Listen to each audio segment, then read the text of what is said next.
పట్టించుకోలేదు, అతను పట్టించుకోలేదు. ఆ డాక్యుమెంట్ మీద ఏదైనా రాయడం గానీ మీరు సైన్ చేయడం గానీ ఏమైనా జరిగిందా? లేదు సార్, ఎంటీ.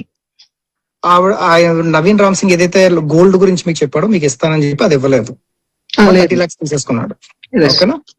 ఓకే. ఆ తర్వాత మళ్ళీ 15 lakhs తీసేసుకున్నాడు మళ్ళీ. ఓకే, ఈ 45 lakhs గురించి తీసుకున్నది మాకు క్లారిటీ వచ్చింది. ఓకేనా?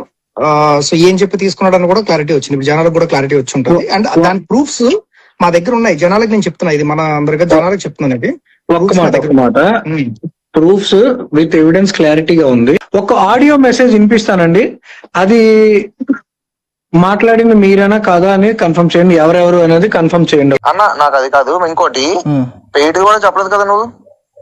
పెయిడ్ లేదు, చెప్పలేదు అన్న. అది చెప్పువా, నా జీవితం క్లోజ్ అయిపోయినట్టే తెలుసా. ఎందుకంటే అసలు అంతా దీనికే పిచ్చెక్కించేస్తున్నారు.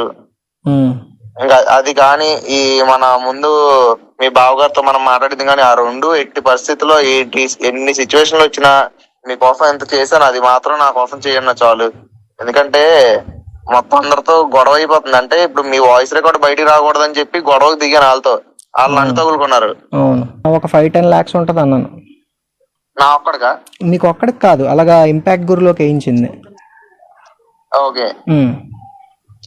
అబ్బా, మొత్తం క్యాష్ అని ఇవ్వాల్సిందే. మరి మనం ముందు చెప్పాం కదా, రమణాకైతే చెప్పాం కదా ఇంపాక్ట్ గురిలోకి వేసామని. అది క్వశ్చన్ తెలుసా? చెప్పండి. ఇప్పుడు నెగిటివ్ అంతా ఎవరు చూపిస్తున్నారు తెలుసా? చెప్పండి. గవర్నమెంట్ చూపిస్తుందన్నా నా మీద. ఓకే. నాకు ఫోన్ వచ్చింది, ఎవరు అన్ని మూసుకొని చెప్పింది చేస్తే అంత నార్మల్ అవుద్ది 1 week లో అన్నారు. అంటే మా గవర్నమెంట్ నుంచి సపోర్ట్ వద్దు, మిగతా పిల్లలకి చేయండి అన్నాం కదా, SMS స్కీమ్. అక్కడ అంటే అన్ని పెద్ద పెద్ద చేసేస్తున్నాం అని చెప్పి నువ్వు పెద్ద పుడింగువా అని చెప్పి ఇప్పుడు అందరూ నెగిటివ్ అన్ని చేపిస్తుంది వాళ్ళే నా మీదకి. అంటే కన్వర్ట్ అయింది కదా. బేసిక్ గా నేను కాల్ పట్టుకోగానే మీ టాపిక్ అక్కడ క్లోజ్ అయిపోయింది. తర్వాత మళ్ళీ ఎందుకు పెట్టేశారు అంతా నార్మల్ అయిపోయిన తర్వాత? మేమైతే 30 lakhs ఇచ్చాం. ఆడియోలో కూడా గవర్నమెంట్ ఏదో తనకు వ్యతిరేకంగా చేయిస్తోంది, నెగిటివిటీ స్ప్రెడ్ చేయిస్తుంది మొత్తం కూడా గవర్నమెంట్ అని చెప్పి అంటున్నాడు నవీన్ రామ్ సింగ్. సో దీనికి మొత్తం మొదటి నుంచి మొత్తం ఆ తండ్రి వెంకటేష్ చెప్తున్న మాటలు మాత్రం 25-30 రోజులు అవుతుందంతా పరిచయం అయ్యి, ఈ పరిచయంలోనే మాకు ఒక ఫేక్ డాక్యుమెంట్ని క్రియేట్ చేసుకున్నాడు. ఆ రోజు డాక్యుమెంటరీ రైటర్స్ మొత్తం కూడా కొంత స్ట్రైక్లో ఉంటే ఒక ఎంటీ బాండ్ పేపర్ని తీసుకొచ్చాం, ఆ ఎంటీ బాండ్ పేపర్ మేమేమో రాసిచ్చామన్నట్టుగా ఆయన చిత్రీకరించాడు. దాంట్లో వాస్తవం లేదు అంటున్నారు. సో మొత్తంగా ఇది కొన్ని కోట్ల రూపాయల స్కామ్. ఆ బాబుకైతే ట్రీట్మెంట్ అందుతోంది, కానీ ఆ ఇది ఎక్స్ట్రా మనీ తర్వాత ప్రమోషన్ చేయించాలని చెప్పేటువంటి డబ్బులు మొత్తంగా తీసుకొని నవీన్ రామ్ సింగ్ ప్రస్తుతం కనిపించలేదు, ఎక్కడ రియాక్ట్ అవ్వట్లేదు. సో మనతో పాటుగా ఫస్ట్ నుంచి దీనిలో అంటే కొంత యాక్టివ్గా చూస్తూ ఉన్నారు, ఏం జరుగుతుందని ఇష్టంగా గమనిస్తూ ఉన్నారు నిరువూరి నమన్ ఉన్నారు. సో నమన్ గారు నమస్తే. సార్ నమస్కారం అండి. ఏంటి అసలు ఏం జరిగింది, ఇది ఎలా స్టార్ట్ అయింది? సో ఒక రకంగా చెప్పాలంటే ఆ బాబుకు వచ్చినటువంటి వ్యాధి అనేది డెఫినెట్గా అది కొంత ఇబ్బందికరమే, చాలా ఎక్కువ డబ్బులతో కూడుకునేది. సో ఏంటి దీన్ని స్కామ్గా ఎట్లా మలుచుకున్నారు ఆ ఇన్ఫ్లుయెన్సర్లు, ఎలా జరిగింది? సార్ మొదటిది వచ్చేసరికి మేము ఏదైతే ఒక రీల్ పోస్ట్ చేయడం జరిగింది, అంటే జనాలందరూ ర్యాపిడో వ్లాగ్ ద్వారా ఈ కలెక్షన్ అంతా జరిగిందండి. పబ్లిక్ ఫండింగ్ అంతా ఒక ర్యాపిడో వ్లాగ్, స్క్రిప్టెడ్ వ్లాగ్ ఏదైతే క్రేజీ మనీ వ్లాగ్స్ అని చెప్పి ఒక ఛానల్ ఉంది, దాంట్లోని ఒక స్క్రిప్టెడ్ వ్లాగ్ నవీన్ రామ్ సింగ్ ద్వారా రాయడం జరిగిందండి.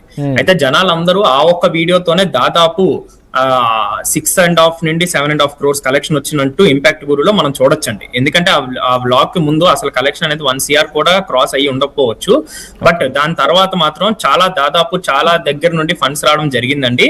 ఇది ప్రీ ప్లాన్డ్ గా ఈ యొక్క స్క్రిప్ట్ ని మన నవీన్ రామ్ సింగ్ గారు దగ్గరగా కూర్చొని ముందుగా క్రేజీ మనీతో డిస్కస్ చేస్తూ అన్ని ప్రీ ప్లాన్డ్ గా జరిగాయండి ఇక్కడ.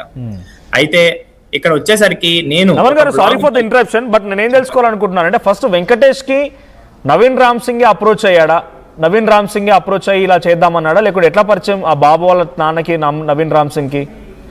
అవును సార్ నవీన్ రామ్ సింగ్ గారు ముందుగా అయితే ఏం అప్రోచ్ అవ్వడం జరగలేదండి. క్యాజువల్ గా ఏంటంటే ఫాదర్ కి ఫాదర్ సర్చింగ్ లో ఉన్నారండి.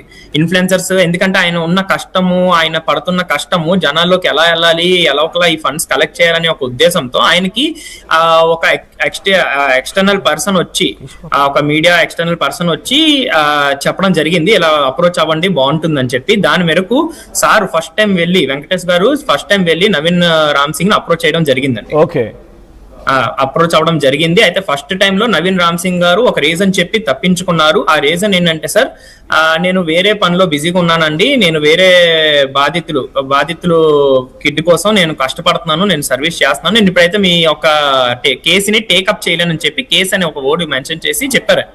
కేసుని ఇప్పుడు టేకప్ చేయలేను, నేను వేరే కుటుంబంతో నేను ఉన్నాను ఇప్పుడు ప్రెసెంట్, నాకు కొంచెం ఫైనాన్షియల్ గా కూడా నేను ఆ కుటుంబానికి ఫండ్స్ రాకపోతే నేను దాదాపు ఒక 30 లక్షలు నేను అప్పు చేసి నేను ఈ కుటుంబానికి పెట్టడం జరిగింది అని చెప్పి ఇండైరెక్ట్ గా ఆయనకు ఒక ఇన్ఫర్మేషన్ అనేది ఇచ్చారండి వెంకటేష్ గారికి. ఓకే, సో ఇక్కడికి వచ్చేసరికి ఆ మాటల్లో ఏమాత్రం నిజం లేదంటారా? ఆ మాటల్లో ఏమాత్రం నిజం లేదా?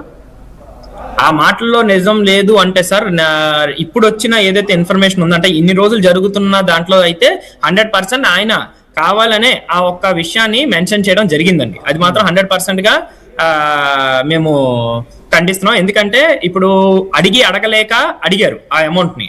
అంటే మొదటిసారి వచ్చి నాకు 30 లక్షలు కావాలి, కేసు టేకప్ చేసుకుంటానని అడగకుండా ఇలా నేను వేరే సప్పు చేసి ఒక అమౌంట్ నేను ఇచ్చాను, నా బుర్ర పైన, నా తలపైన చాలా ఇప్పుడు బరువు ఉంది, నేను అది ఎలాగైనా తీర్చాలి అన్నట్టు మాట్లాడి సెకండ్ అటెంప్ట్ అండి, మళ్ళీ కొన్ని రోజులు వెంకటేష్ గారు దీని గురించి ఇంకేమీ చర్చించలేదు. దీని తర్వాత వెంకటేష్ గారు మన పెండుర్తిలోని వాళ్ళ ఫ్యామిలీ ఒక బిజినెస్ కిరాణా షాప్ ఎక్కడో ఈ మీటప్ ఒకటి జరిగిందండి మన నవీన్ రామ్ సింగ్ తో.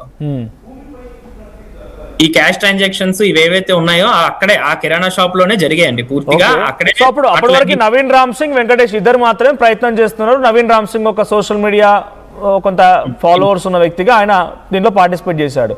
సో క్రేజీ మనీ ఎలా ఎంట్రీ ఇచ్చాడు దీంట్లోకి?